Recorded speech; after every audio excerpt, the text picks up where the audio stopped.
Nagsagawa ng press conference si Senate President Cheese Escudero kung saan ibinahagi niya ang mga pinakabagong kaganapan sa impeachment proceedings laban kay Vice President Sara Duterte. Ayon kay Escudero, formal nang natanggap ng Senado ang isinumiting sagot ni VP Duterte sa mga paratang. Dahil dito, mayroon hanggang June 30 ang prosekusyon mula sa Kamara de Representantes upang maghain ng kanilang tugon. Nilinaw din ng Senate President na ang pagtatakda ng mga petsa para sa pre-trial at sa mismong paglilitis ng impeachment ay magaganap na sa pagbubukas ng ika-20 Kongreso. Bukod sa usapin ng impeachment, tinalakay din ni Escudero ang ilan sa mga magiging prioridad sa Senado. Kabilang dito ang kanyang panukalang bigyan ng standby authority ang Department of Finance na ibaba ang buwis sa mga produktong petrolyo kapag tumataas ang presyo nito sa merkado. Napag-usapan din ang panawagan para sa mas mataas na transparency sa paggamit ng confidential funds at ang bagong sistema ng bunutan o drawlat sa paghahain ng mga panukalang batas upang masiguro ang pagiging patas para sa lahat ng senador. Mag-i-issue ng summons, magfa-file ng answer, at may 5 araw ang prosecution para mag-submit ng reply. June 10, nag-issue ng summons ang Senado bilang isang impeachment court. June 23, last day, nag-submit ng answer ad cautelam ang ating ikalawang Pangulo. At mula June 23, 24, 25, 26, 27, 28, Sabado yon, so meron hanggang Lunes ng tanghali ang Kamara para magsumite ng kanilang reply kung nanaisin nila magsumite ng reply, hindi mandatory, doon sa answer ad cautelam ni VP Sara Duterte. Ang bakit noon of June 30, dahil hanggang doon na lamang yung kapangyarihan at authority ng Kamara at ng mga prosecutors nila na magsilbi bilang prosecutor dito sa impeachment trial. Sir, sabi ni BP Sara, hindi siya pwede i-compel na sumagot dun sa mga allegations o kaso nakapaloob sa articles of impeachment considering na yung Senate Impeachment Court ibinalik sa Kamara yung articles of impeachment. Yun yung nakalagay sa answer niya at hindi para sa akin na komentaryohan yun dahil korte, impeachment court na, ang dapat tumugon doon kung sakasakali. Hindi para sa akin na husgahan yon o bigyan ng kulay yon. Tinatanggap namin yung kanyang sagot at yung posisyon niya. At dahil doon, meron siyang motion to dismiss na noong una parang binatikuso ng tagapagsalita ng Kamara ang Senate Impeachment Court spokesperson dahil parang telegraphing or coaching the BP dahil nabanggit niya na yun ang pwedeng ang i-file ng Vice Presidente.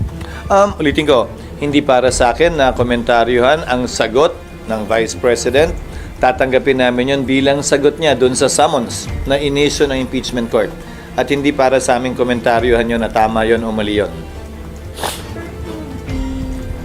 Yung sagot yung reply na ibibigay ng Kamara sa sagot ni VP ay... Kung gusto nila. Pwedeng hindi. Pati naman yung answer, pwedeng hindi eh.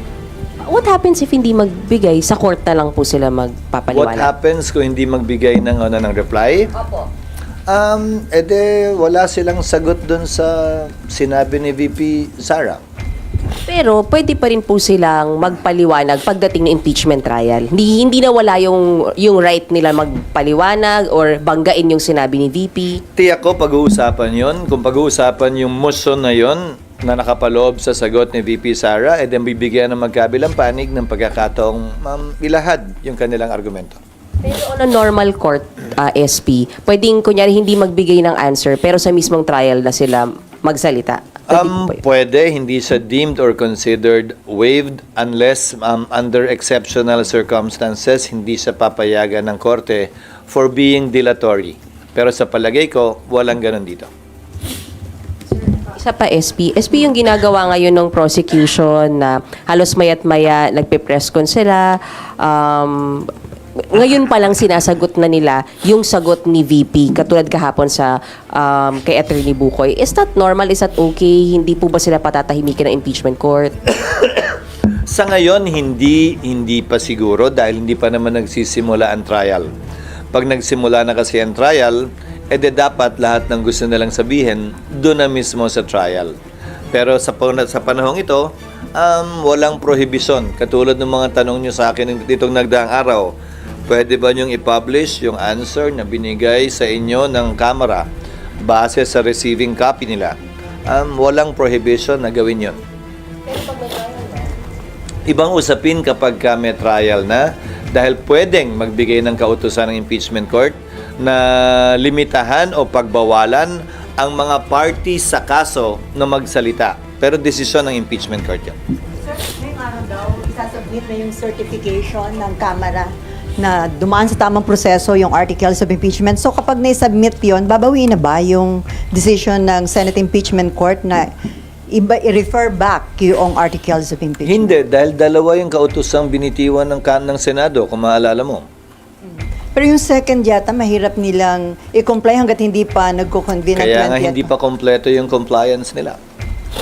So, Dalawa yung compliance na hinihiling ng impeachment court sa Kamara. Yung isa ay pwedeng mabigay ng 19th Congress.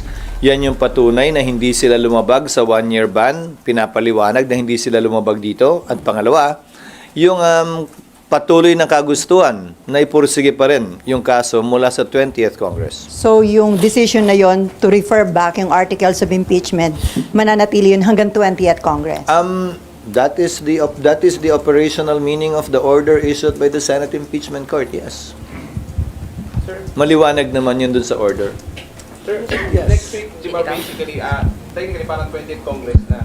So, mapapalitan na, sir, may mga prosecutors, pero may mga na-retain pa rin naman. Then, yung 20th Congress papasok na rin. So, paano po yung magiging process lang? Hindi yun question kung mariretain sila. Desisyon ng Kamara yon. Pero ang issue ay, ang authority, ang otorisasyon na binigay ng 19th Congress sa mga prosecutors na re-elect man sila o hindi, ay hanggang June 30 lamang.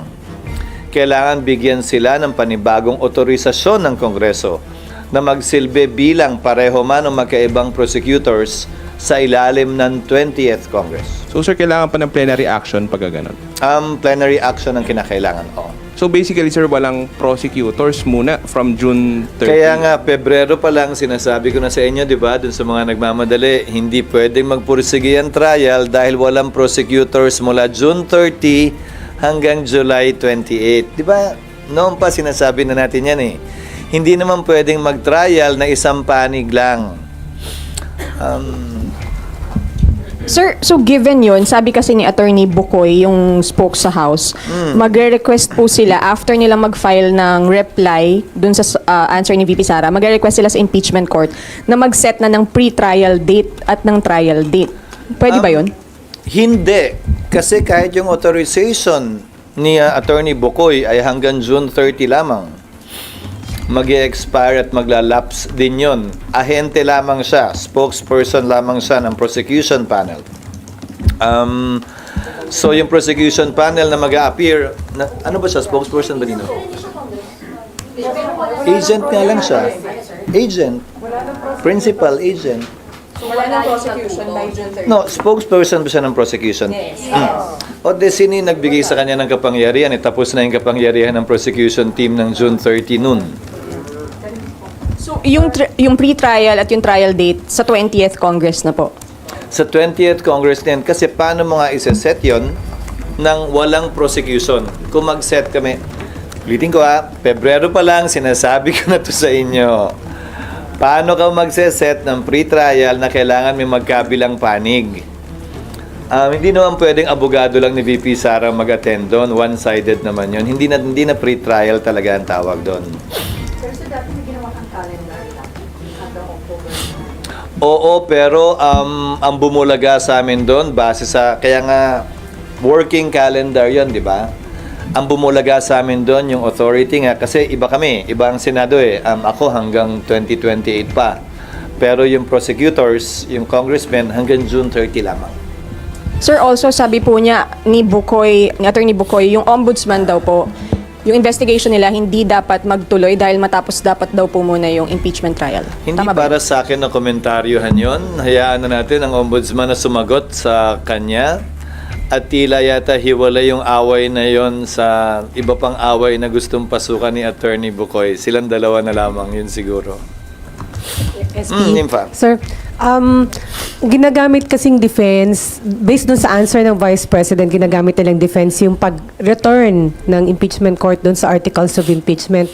Ano ba talaga ang ginawa ng impeachment court? Kasi ang claim nila is the articles of impeachment was returned, so there's no charges against her to speak of. There are no charges against her. Argumento yan ang isang panig. Subalit, I refer you back to the order itself. Pakibasa na lang po yung order dahil nakalagay naman doon, hindi ba? Return without dismissing nor terminating the case. Hindi ba nakalagay yun doon? So, ang sagot siguro, yung nasa order na lang, pagdedebatihan yan, kung may issue, pagbobotohan yan, kung sakasakali pagdating ng trial.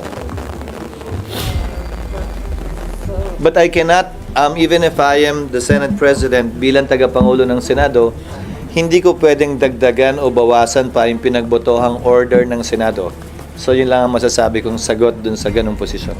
Basta sir, hindi nawala sa Senate yung charges, hindi nawalan ito ng jurisdiction nang dahil doon sa pag-return ng articles of impeachment sa Hindi ko House. pa, yun ang nakalagay sa order. Hindi ko pwedeng dagdagan o bawasan yung ginawa o hindi ginawa ng impeachment court. Nakapaloob yun sa order mismo. Sir, yung compliance po na isasubmit supposedly ng House ngayon, who will decide if it's actually compliant dun sa hinihingi ng court? The impeachment court, when we resume, magre-resume yun kapag compliant na ang Kamara. So, sir, July 29, probably. July 29, thereafter. July 29 onwards. Kasi July 28 kami magre-resume, pero ceremonial yon para sa sona ng Pangulo. Magsisimula pa lang talaga makapagtrabaho ang Senado at Kamara ng July 29. Pero hindi kami pwede schedule agad hanggat una, wala pa yung prosecutors. Pangalawa, wala pa yung compliance in one shape or another. Walang makukonvene ng 29 kung wala pa yung compliance na pangalawa. Or sabihin nilang ayaw nila, kung ano man, basta katugunan o sagot dun sa hinihiling na yon. So if walang katugunan, walang makukonvene. Paano makakatugon din kung wala pa? Wala pang prosecutor eh. On the 29, kunwari, SP or 28 sila magbigay ng tugon sa inyo. Yung second Paano sila makakabigay nga ng tugon kung wala pang prosecutors? They should, again, some things need to be done by the House, given the entry of the new Congress, bago may schedule yung trial. Sorry. Ano muna yung mga kailangan gawin para ma-reconvene kayo? Ano po yung dapat? Mag-elect sila ng prosecutors. Paano ka magta-trial ng walang kinatawan ng Kamara? At saka yung compliance nila sa order ng impeachment court. After that, saka kayo maka-reconvene po. Yun, may hudyat na yon, may dahilan para mag-convene na. But on its own, the impeachment court can also convene on any other matter it may want to take up or decide on its own. Pwede naman din yun. Kahilingan lamang ng isang impeachment court judge ang kinakailangan. Siyempre, pag-uusapan, subject to an agreement by consensus of the impeachment court judges kung may kailangan isettle o pag-usapan, kasi hindi na nga pwedeng desisyonan yan bilang Senado eh. Hindi ko na rin pwedeng desisyonan yan bilang presiding officer lamang. Dapat impeachment court na mag-decide. So kung may issue na mangyayari o magaganap na kailangan pagpasahan ng impeachment court, the court, motu proprio, with the rules of court having precedence with respect to practice, ay pwede rin gawin yun. SP, so?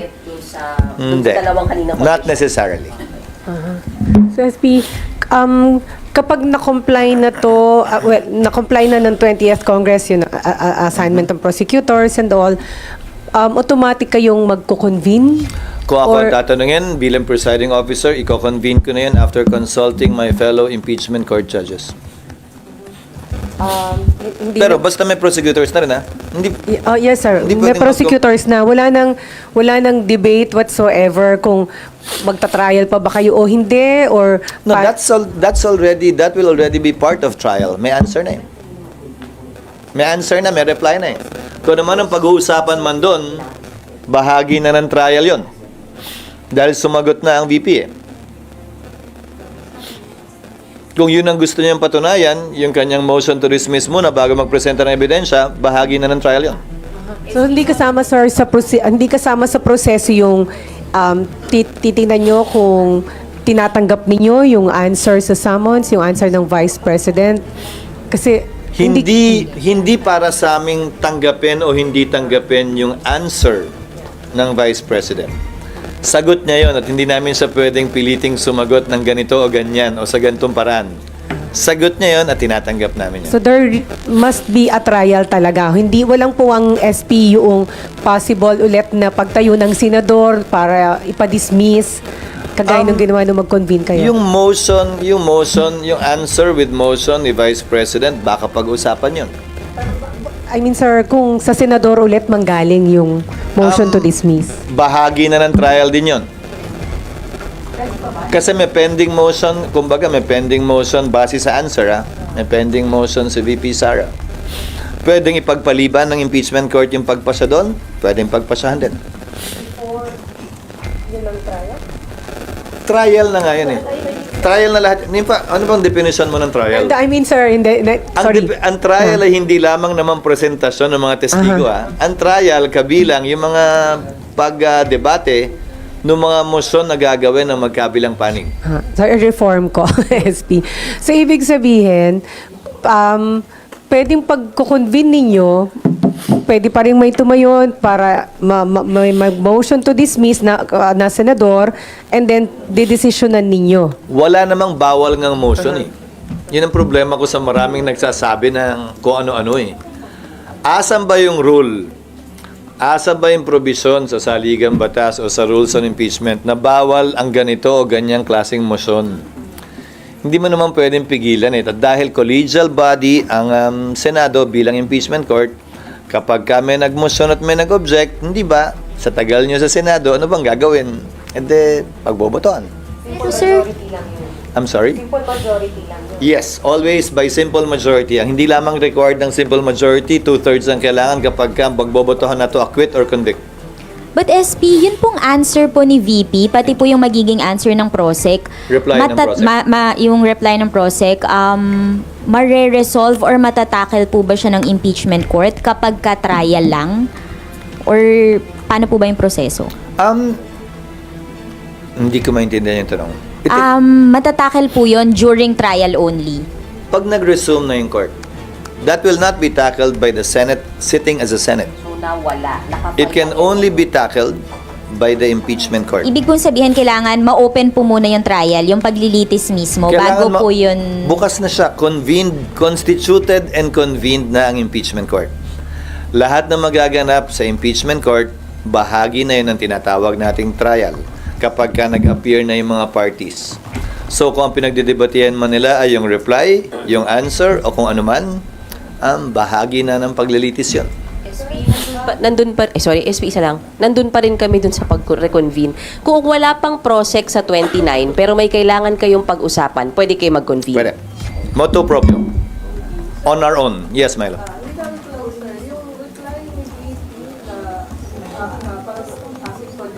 Walang reply si VP. Answer yung binigay ni VP. Answer ad cautelam. Considered as motion, sir, yun, for dismissal? Or Hindi ko pa nababasa actually. Kayo lang yung nagtanong kanina na hindi ko pa nababasa yung answer dahil ng isang araw pa lamang yon. Kabibigay lang sa akin kanina mahigit 200 pages kasi kasama yung annex Babasahin ko pa lang mamaya. I'm sorry? At yung based on the news report, sir, may ganong Kaya hindi ko pa nababasa. Kung meron man, the impeachment court will decide on that when we convene. Again, whether to decide on it or to set it aside for a later date. Pero automatic siya, sir, na you have to discuss since may ganong request for dismissal. O kailangan may mag-motion. Someone has to bring it up. Binring up naman na sa answer So, I presume her lawyers will do that. Hindi para sa akin, Milo, na pagsabihan yung lawyer ko nung gagawin nila o hindi. O kung kailan nila gagawin. Nasa kanila yun. Now that the parties are there, now that the impeachment court has acquired jurisdiction over the person of the Vice President, the parties are now there to make their corresponding and respective motions based on the interest of their client or position. Yes.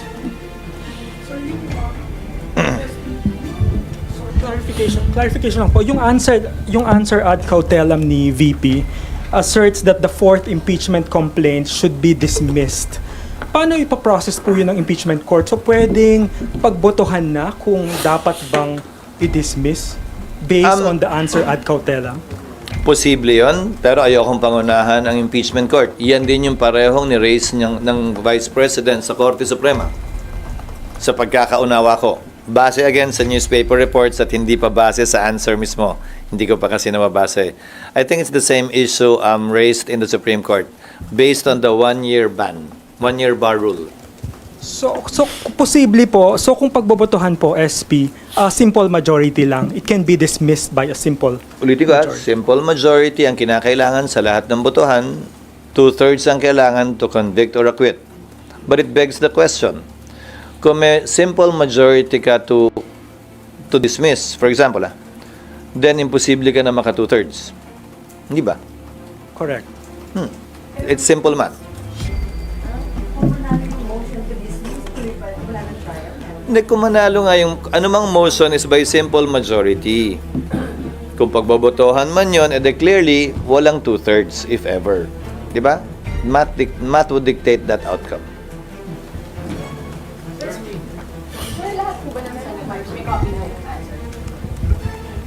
Pinadala na sa kanila electronically kahapon. Nanghingi lang ako ng hard copy dahil hindi ako makabasa ng electronic copy. Sa pagkakaalam ko, wala pa. Yes, ma'am. SP, pero pagka kunwari dumating na po yung reply ng House Prosecutors, nandyan na muna yon. Sa July na natin i-expect yung pagrolyo na nito. Oo, kasi paano kami nga magta-trial nang wala yung kabilang panig? Alangan namang mag-attend lang yung mga abogado ni VP Sara. That would be clearly unfair. And I've been telling you this from day one, dahil nga late final na ng Kamara ito, aabutan at aabutan talaga ang June 30. I would have wanted to conduct pre-trial, but I was informed, as I said, na yung authority ng mga abogado on the prosecution side is only until June 30. We did not foresee that at that time. So right now, sir, wala namang issue or namang motion yung mga senator judge na dapat yung i-address? Wala. Wala. Sir, at as it is, settled na ba yung question na tatawid na talaga doon sa 20th Congress, the way it looks? Na-settle ba yun? Sa pananaw at palagay ko, dahil nga, kung hindi man tumawid, kailangan mag-convene pa rin yung 20th Congress Impeachment Court para pagpasahan yan. Yung pa lang tumawid na eh. Pero doon pa lang... Hindi, di ba? Pwede, pero doon pa lang sir, pwede ulit mapag-debatehan yun. Lahat naman pwede. Tandaan nyo, pakitaan nyo ko ng batas, ng rule na nagsasabing bawal itong motion na to. Wala namang bawal na motion eh. Wala namang bawal na kahilingan eh. Wala namang bawal pag-usapan eh. Wala pa ako nakitang rule na ganun. Na sa impeachment court bawal pag-usapan to Hindi mo pwedeng sabihin to. Hindi mo pwedeng sabihin yan. Wala namang ganun eh. Karapatan ni naman na hilingin base sa kanyang paniniwala, anumang nais niyang hilingin. Kapag yan ay gusto niyang pagbotohan dahil may nag-object, edi pagbobotohan. SP, nasa motion to dismiss pa rin ako. Kung may tumayo pong senator judge again, and then mag-motion to dismiss, di ba po kaya nyo pinag-usapan nyo nung last session nyo para sabi nyo, sir, ngayon pa lang maayos nyo na, hindi na tumaulit pagdating ng trial. So kung meron ulit, sir, hindi pwedeng pagbawalan. Parehong ground ba o magkaiba? Kung parehas. Hindi, ang pinasubmit namin ang nandun naman kayo, di ba? Napanood nyo yung pag-develop ng motion. Hindi ba? Nagsimula sa motion to dismiss, napunta sa remand, napunta sa return without dismissing nor terminating. Hindi ba? Tapos sinabi, hiniling na mag-submit ng compliance na hindi sila lumabag dun sa 1-year ban. Dahil sabi, di ba, sa floor, kung naalala ko ni Senator Win, kailangan natin pakinggan yung Kamara dyan, mag-submit sila ng ebidensya na hindi sila lumabag. So kailangan mapakinggan sila bago pagbotohan to. So, yun yung kinalabasan ng motion, hindi ba? Hiniling ang Kamara na ipaliwanag yun. So, kung ang tanong mo sa akin ay ano mangyayari, hindi ko alam. Depende kung merong kontento at hindi kontento dun sa compliance ng Kamara. So, pwede pa rin talagang i-discuss yung motion to dismiss even if na-discuss nyo na Remand siya. yung pinag-uusapan na. Again, remand yung pinag-uusapan, hindi pinag-uusapan yung motion to dismiss. Hindi pinagbotohan yung motion to dismiss. So, yung premise mo, hindi pangalawang beses pag-uusapan yun kung sakasakali. Dahil pinagbitohan ay yung return or remand. Sure. SP, this early, SP, meron kasing kaya nagkakaroon din kasi, sir, ng mga apprehension or mga agam-agam na hindi yung actual na trial, yung nakikita natin na paglilitis kagaya sa korte. Gigil na is gigilan because- sila. Sorry. Yeah. Hindi ko trabaho pawiin yun. Nanggigigilan talaga sila dahil yung proseso, ulitin ko, gaya ng sinabi ko nung nagsimula tayo kanina, lahat ng sinabi ko naman nung Pebrero pa lang pag-file, nagawa lahat yon ng Senado, kaya lang kulang na talaga yung panahon. And then, may nagsasabi din kasi former Justice Carpio, sinasabi na niya na kung hindi magkakaroon ng trial, that would be grave abuse of discretion kung sakaling i-dismiss ng Hindi impeachment para sa akin na patulan si Justice Carpio. Hindi ako sangayon sa sinasabi niya. If we're talking precedents, nasan siya ba't hindi siya nagreklamo nung dinismiss ng Senado yung impeachment complaint laban kay Mercy Gutierrez nang hindi kinoconvene ng impeachment court?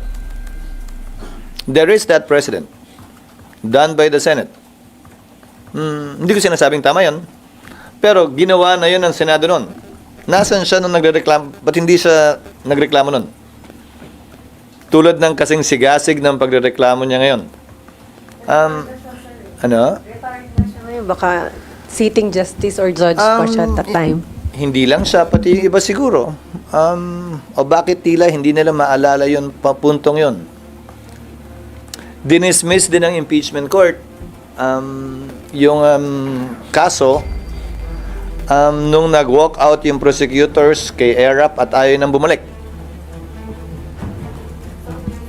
So, kung halimbawa... So, nangyari yun noon, pero nagkaroon ng paglilitis. Yung isa hindi nagkaroon ng paglilitis. Di ba? Nung panahon ni Chief Justice Corona, may motion to dismiss na final. Yung depensa nung panahon yun. So, that's part of the process. All of these are part of the process. Yung agam-agam nilang biglang tungkol dyan, sa totoo lang, dapat sining na panood na nila yan eh. Di ba? Nakita na natin yan nangyari sa kasaysayan eh. At walang dahilan, para sa akin na magbigay sila ng duda, maliban na lamang kung init sila, na magkaroon na agad ng trial sa lalong madaling panahon base sa kagustuhan nila. So, SP, ibig sabihin, may power, may poder talagang impeachment court na mag-decide sa dismissal. And kung sakaling ganun, hindi yon maituturing na grave abuse of discretion for having that, dahil meron kayo ng ganung power? Hindi siya bilang retired justice ng Korte Suprema ang pwede magsabi nun. Ulitin ko ulit. Lahat ng ito, ang may kapangyarihan lamang magpasya kung may nilalabag na batas o wala ay Korte Suprema. Hindi ako, hindi kami, hindi mga dating mahistrado. Kung hindi yung mga kasalukuyang mahistrado ng Korte Suprema. Labas doon ang kapangyarihan to try and decide binigay sa Senado. Sir, sorry, clarification lang. Yes. Nasagot nyo na rin po ito dati. Pero if hindi po magsabit nung second document na compliance yung 20th Congress House, what happens Then dito? the court will decide accordingly. Hindi ko alam, ayokong pangunahan. Kasi iba na rin yung composition ng court. Pero sir, di ba, you mentioned before na pwede pa rin kayo mag-decide to continue the trial even without that. Remember, I also said the 19th cannot bind the 20th.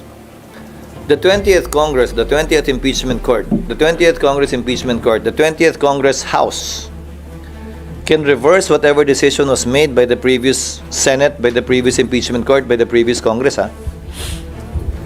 So, pwedeng baguhin yung order ng Impeachment Court na papasok. Pwedeng i-modify yon, pwedeng i-abandon yon. Decision ng Impeachment Court yun. Pwede rin pala, sir, na wala silang compliance doon sa number 2 doon sa order, pero may assign silang prosecutors. Lahat yon posible, Nympha. ayokong pangunahan. Sa tigas ng ulo nila, ayaw nga tumanggap ng pleading, so hindi na ako magugulat kung gagawin mo nila yon. Biri mo, pagtanggap lang ng order, pagtanggap ng pleading, pagtanggap ng answer, pagtanggap ng appearance, pati yon papahirapan. So hindi na ako magugulat, sa totoo lang. Pero magkikita-kita kami sa tamang panahon, kaugnay sa mga ganyang ginagawa nila sa panahong ito. Sir, other issue? Sir, other issue? Hindi, bilang impeachment court at bilang litigant. Bilang party litigant. Hindi naman, pero hindi ko maintindihan sila yung gigil na gawin to. Tapos, pagdating sa pagtanggap ng mga kopya para magpatuloy na, bakit pinapahirapan yung mga process servers? Sir, other issue? Nag-meeting kayo kahapon ni na Senate President Pro Tempore Jingo Estrada and incoming Senator Marcoleta about Senate leadership po bang pinag-usapan? Hindi kami nag-meeting, kumain kami, magkaiba yun. Pero ano na pag-usapan during your Wala, kung ano-ano lang. Magkakasama kasi kami dati eh. I was with Senator-elect Marcoleta in the 13th Congress. Nung congressman pa ako. Magkasama kami nun. So si Senator Jinggoy nag-ayos nung pagkikita at pag-uusap dahil matagal nagkasama din sila ng kampanyahan ng 2022. So naimbitahan lamang. So wala pang ongoing efforts para ma-retain kayo as Senate President? Sa Walang ongoing efforts para ma-retain as Senate President. Anong ibig sabihin ng ongoing? Kaibigan ko naman kasi lahat, Sally. Hindi naman porket magkikita kami, yan lang ang pag-uusapan namin. Natural at normal na magkita, magsama-sama siguro kami dahil magkakatrabaho at magkakaibigan kami noon man o ngayon. Pero may ilan pong mga senador na nagsasabi na parang may mga text messages na hinihingi na yung suporta para sa iyo o kaya kay former Senate President Tito Soto. So, meron po bang ibang Sabi Nino, at asan yung text kong ganon? Sir, nagsalita dyan sina Senator Kiko Pangilinan. Sinabi nila meron na sila nakuha na ganun may nakikipag-usap para nga kunin yung suporta. Sa party ko, wala pa akong mini-message na ganon. Pero may mga supporter mo na kasamahan mo na sila yung nag-e-effort na Hindi makumuha para ng sa akin, support. magsalita para sa kanila. Pero wala pa kaming pag-uusap. Actually, parang nakatulog lang ako at nakabawi. Mga itong nagdaang linggo lang eh. Naka 11 hours Pero lang sir, sa araw. are you still confident na during that time, kayo pa rin yung Senate President? Hindi to question ng may kumpiyansa o wala. Mangyayari ko anong mangyayari. Panibagong botohan ito. Hindi ito pagpapalit ng liderato base sa kawalan ng kumpiyansa. Ito'y panibagong botohan talaga para sa 20th Congress kung sino mamumuno ng Senado. Magiging crucial.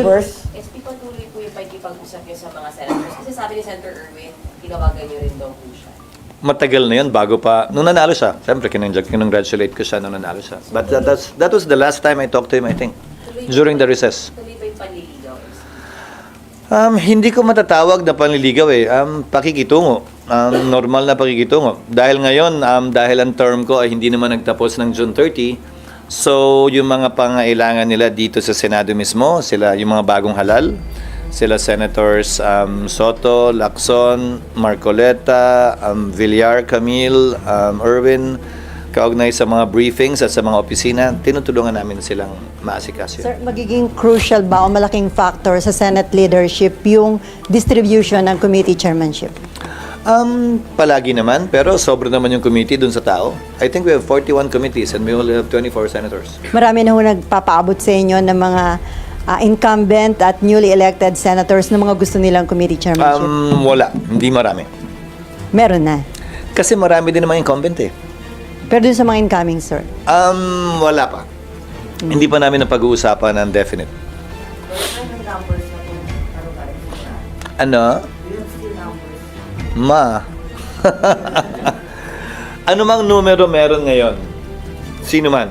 Sa totoo lang, nagbabago yan, lalo na kung ganito pa katagal, mahigit 1 buwan pa.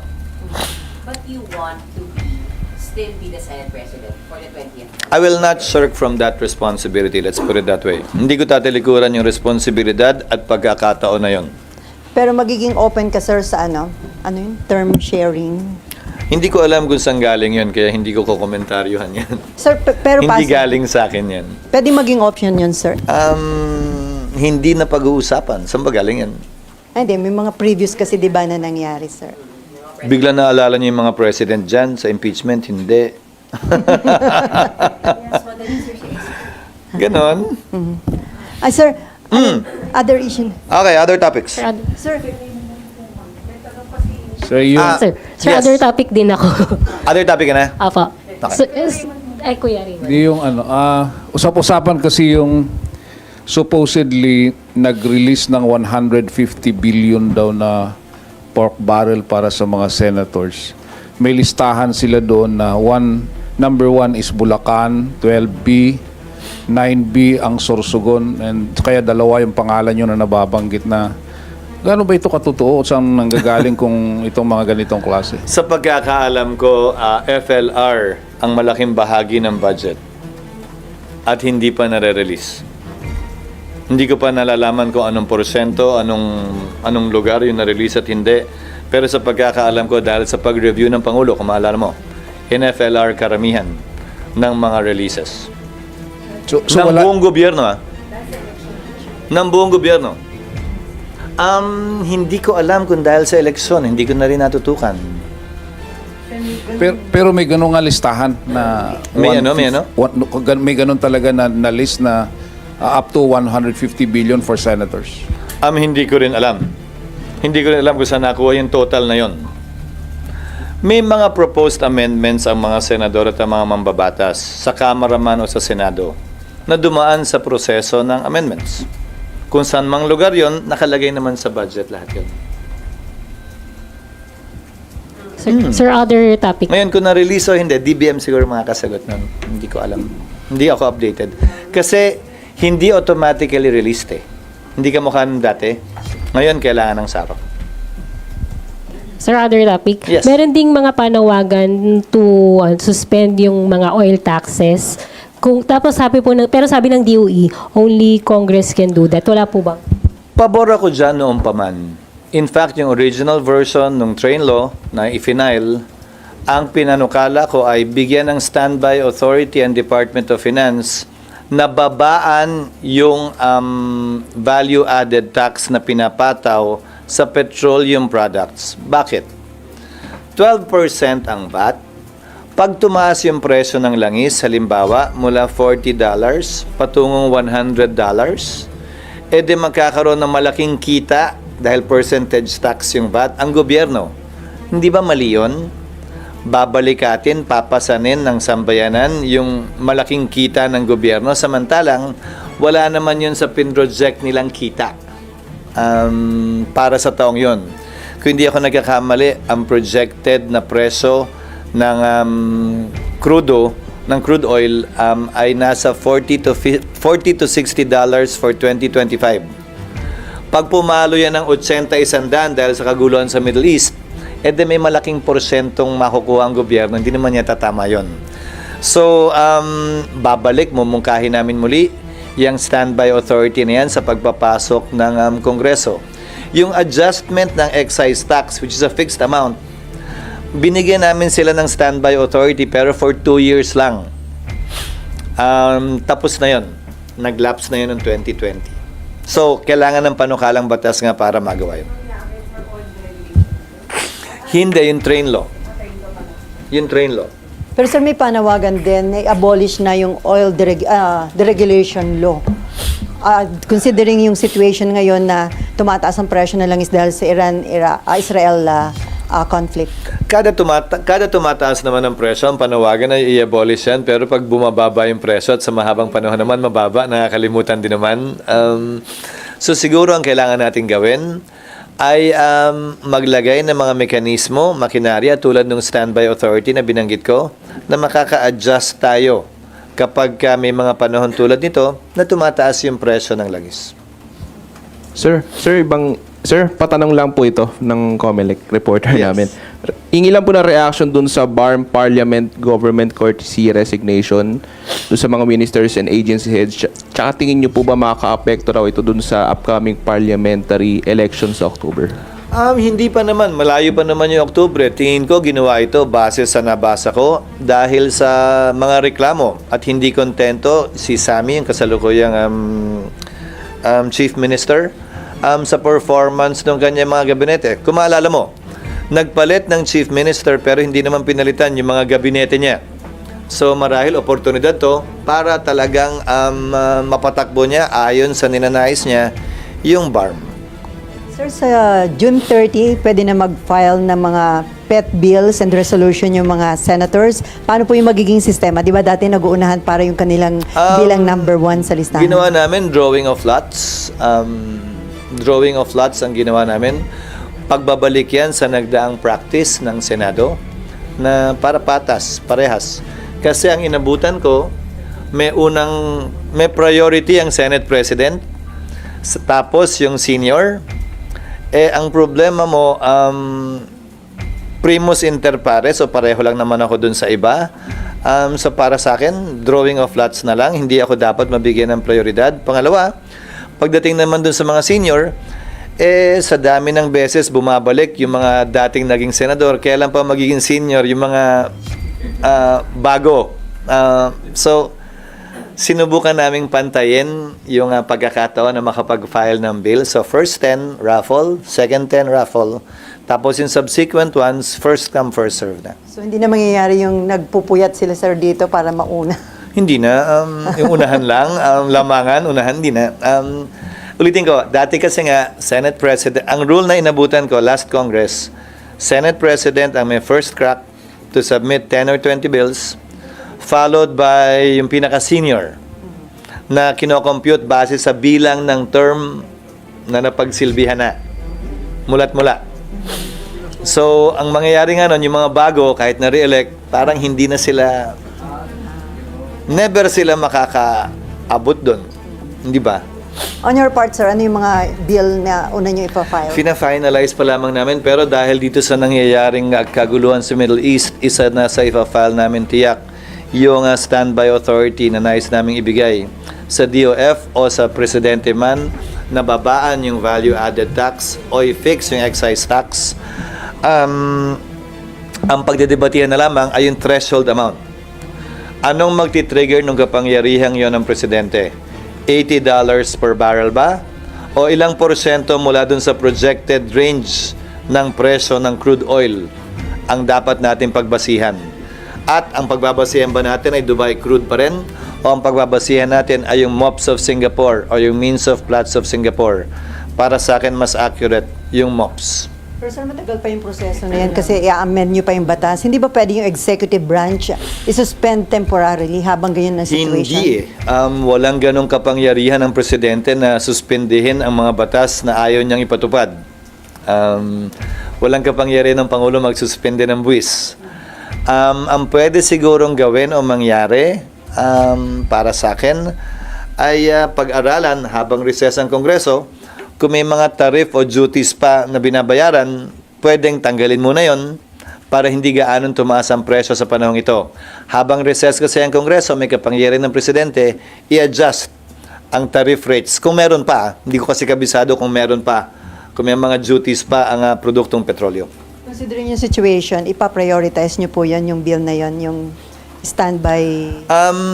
Imumungkahin namin sa LEDAC na ma-prioritize pero hindi para sa aking i-prioritize yon pag-uusapan sa LEDAC yan sa pagitan ng Kamara at ng Senado at ng Executive Branch.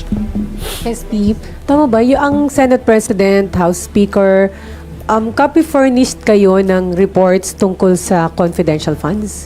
And Pursuant intelligence sa funds? JMC, Joint Memorandum Circular, oo. So, meron din kayo nung confidential funds, yung report ng OVP and DepEd? Nung nauso yan, nung napag-usapan yan, tiningnan ko, parang iba yung hawak ng House sa sinusumite. Hindi ganun kadetalyado. Sa pagkakaalam ko, yung mga binabasa ng Kamara ay galing na sa COA. Hindi galing dun sa submission na naunang binigay na sa kanila at sa amin. So, wala kayo nung report ng confidential? Yung mga pangalang binabanggit na naririnig natin sa media, wala akong maalalang napansing ganun nung tiningnan ko. Pero pinapasa-pasa yan, nakalagay lang naman sa kahon doon pag sinusumite. Ang ayon sa Joint Memorandum Circular lang ay hindi pwedeng kunan ng picture, litratuhan o ilabas sa kwarto ni naman. Pero pwedeng ipakita sa sino mang miyembro ng Senado. Pero kung halimbawang kailanganin, kung meron doon at kailanganin sa impeachment trial, pwede niyong gamitin Ay, may yun? kung meron naman din ng Kamara, prosecutor sila, bakit hindi sila? Okay, doon na lang gamitin. Di ba? Kasi dapat pareho naman yung matanggap yung In report ng theory, Speaker. dapat pareho naman yun. Okay. Pero submission lang ang binibigay sa amin ayon sa GAA. And from this SP, dapat ba magkaroon ng reform or changes sa reporting ng confidential and intelligence funds?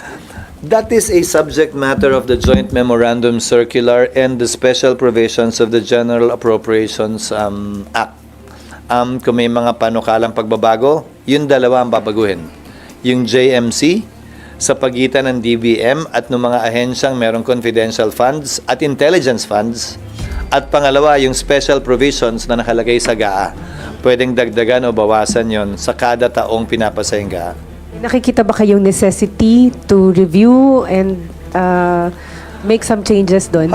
Base dito sa investigasyong napapanood natin at ginagawa, sa palagay ko, pwede. Dapat suri na tingnan kung paano pa ito may improve to increase transparency and accountability. Sorry, SK, babalik lang po ako sa impeachment.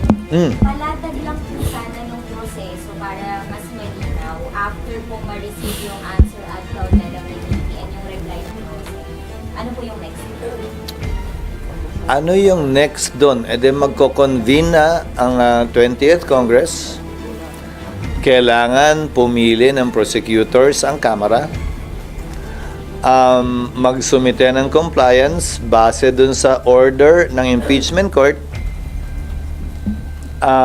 Tapos mag-i-schedule ang impeachment court ng trial date.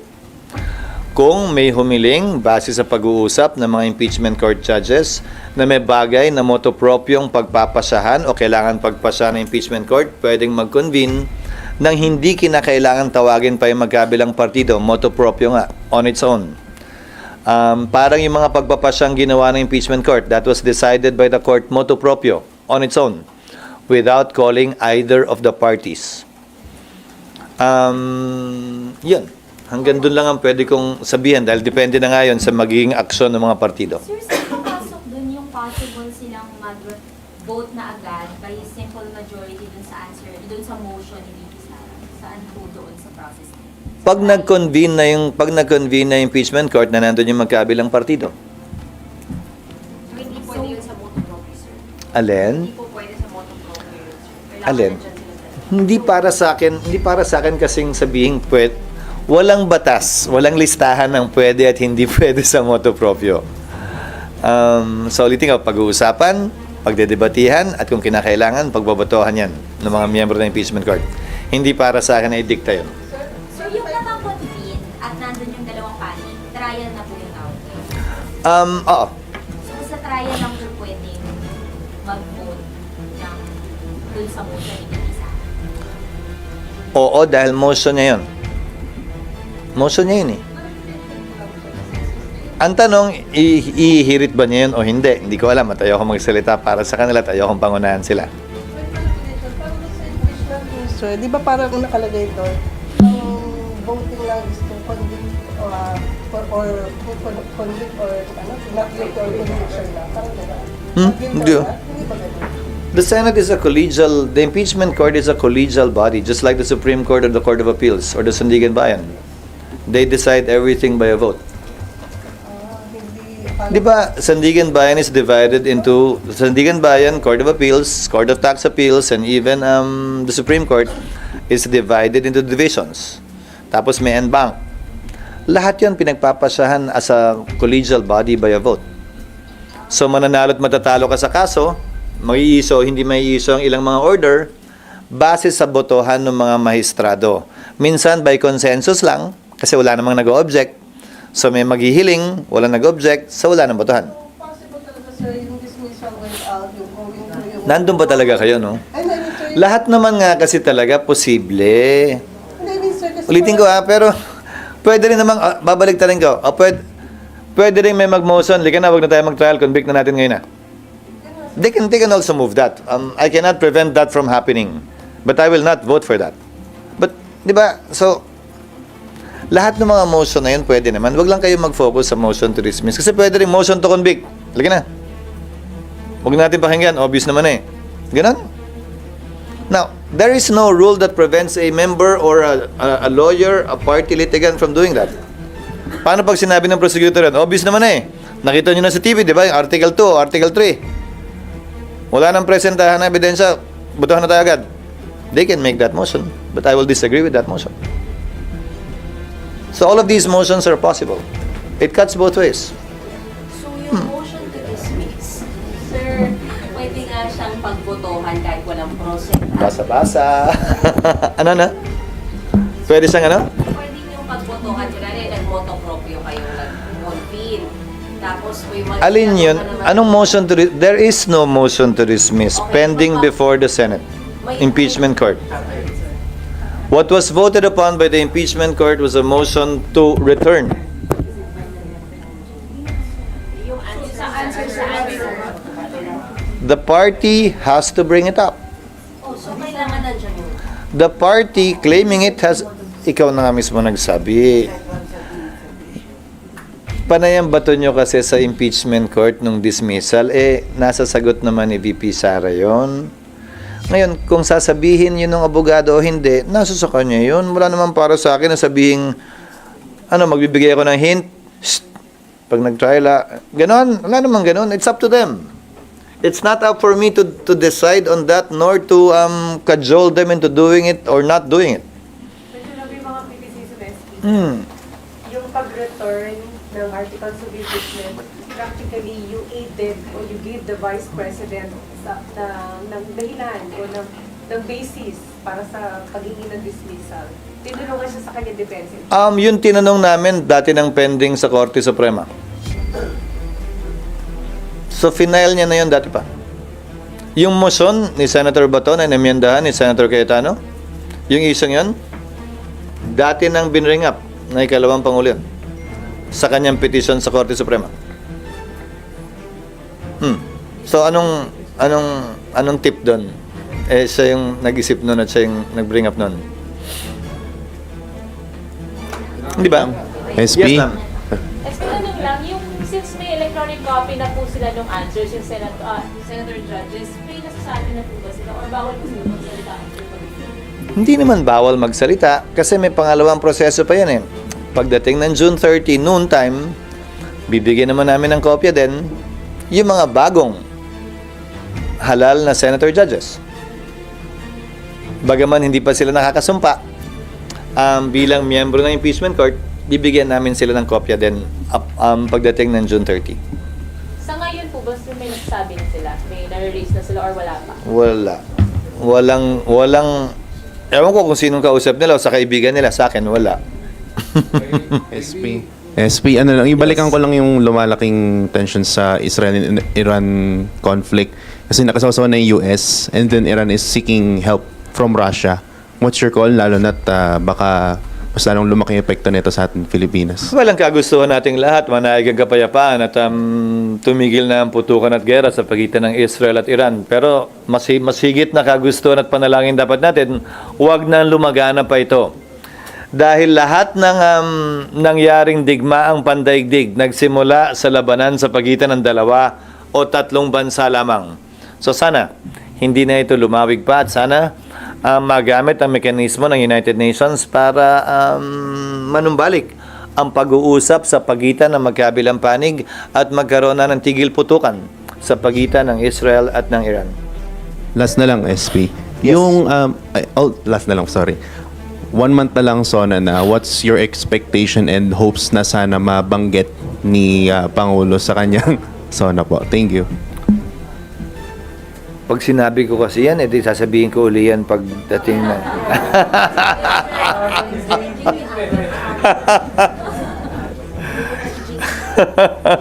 Hindi, ang tunay na kalagayan ng bansa. Kaya nga State of the Nation ang tawag. Sabihin, ang tunay na kalagayan ng bansa. At pangalawa, kung anong hihilingin niya sa Kongreso ng mga panukalang batas na dapat ipasa. Pangatlo, yung direksyon, mithiin, pangarap at layunin na gusto niyang marating sa loob ng papasok na taon hanggang sa susunod na namang SONA. Yung bagong senator judges, kailan po Pag nag-convene yung impeachment court. No. Pag nag-convene na lang impeachment court. Kasi pag nag-convene naman, dapat kasi sumumpa sila convene na yung impeachment court eh. Naka-convene pala yung impeachment court. So, sabay-sabay na. Saglit lang naman yun. Kaya sa magsumpa ka pa ng 28, hindi pa naman magko-convene yung court. Di ba? So, mas maganda magkaroon muna ng presentation ng mga evidence bago pag-usapan yung mga motion to dismiss para may basis naman yung decision. Decision ng impeachment court yun. That is how things should ordinarily run. Yun mas maganda na mangyari, sir. Ganun naman talaga dapat yung takbo. Pero ulitin ko, wala naman pwedeng pumigil nga na maghain ng kung ano-anong motion na gusto nilang ihain na pagpapasa ng impeachment court as they come along. Pero ang Senator Judge, alam pa ba, nanumpanan sila, halimbawa isa mag-motion na to dismiss, o hindi na sila alam? Sa nakasulat nga, lahat na nagsasabing ganun. Saan ba nakasulat na bawal yon? Hindi. Hindi, sa nakasulat na bawal yon. Saan yung batas? Hindi. Iba yung opinion. Sui generis nga ang impeachment court eh. So, babalik ko ha. Lahat na nagsasabing mali o bawal yung motion na ginawa ng isang senator judge, nasaan nakalagay? Na may mga motion na pwede, may motion na bawal. Nasaan yung listahan na yun? So, sir, tama si JP. Hindi, nasaan yung listahan na yun? Wala akong pakituro naman. Baka naman para makita rin namin, mapag-aralan namin. Kasi wala akong alam na listahan ng pwede at hindi pwedeng gawin, pwede at hindi pwedeng sabihin ng isang impeachment court judge. Bigyan ko ng halimbawa. Nung impeachment ni Chief Justice Corona, nag-issue ng TRO ang Korte Suprema para pigilan ang pagbubukas ng foreign currency deposit account ni dating Chief Justice Corona. Naalala niyo yun? Ikaw, Sally, dapat naalala mo yun. Ha? No, oo. Ang ginawa nun, hindi. Nag-caucus. Mas gusto niyo yun? Tapos, paglabas, in-announce ni presiding officer at that time, JPE, na the senator judges voting in person or virtually voted 13-10 to follow the decision of the Supreme Court. Bawal bang pagbotohan yon? Ang tanong susundin ba natin yung desisyon ng Korte Suprema o hindi? Ganun. But that was done. And majority decided na sumunod tayo. So, hindi binuksan. Okay? So, they decided that through a vote. In caucus pa nga eh. Hindi ba dapat in open plenary? Mas maganda, di ba? Para nakita. But still, whether in caucus or in open plenary, nobody questioned the vote. So, officially, since it was part of the record, voting 13-10 in caucus, yung SETA nag-abstain kasi kulang, o baka kulang yung senador nun. Nagpasa ang impeachment court na sundin ang Korte Suprema. Di ba? Parang alanganin pakinggan yun? Pwede bang pagbotohan yun? Dapat bang pagbotohan yun? But the impeachment court did that. Kasi nga, hindi naman pwedeng, paano nyo mapagpapasahan kung gagawin nga ba ito o hindi? Bubuksan nga ba o hindi? Popwersahin ba, i-issue ba yung sabina o hindi? Ikaw contempt ba dahil ayaw pakita ng bangko? Pero pinagdaanan na yun ng impeachment court dati. So, hindi na rin makabago yung mga ganyan. Lahat nga kasi pinagbabotohan. Thank you, JP. So, diba, dapat daw i-amend yung nasa Constitution para maiwasan yung ganitong debate, confusion sa usapin nga ng impeachment. Para klaro na. Doon ka, salitang 40, di ba, nagkaroon ng... Well, true. True. Pero yung mga sumulat din ng Constitution, kaugnay ng Forthwith, iba-iba din naman yung kanilang pananaw doon. May mga Constitutional Commission members na iba't iba yung pananaw kaugnay niyan.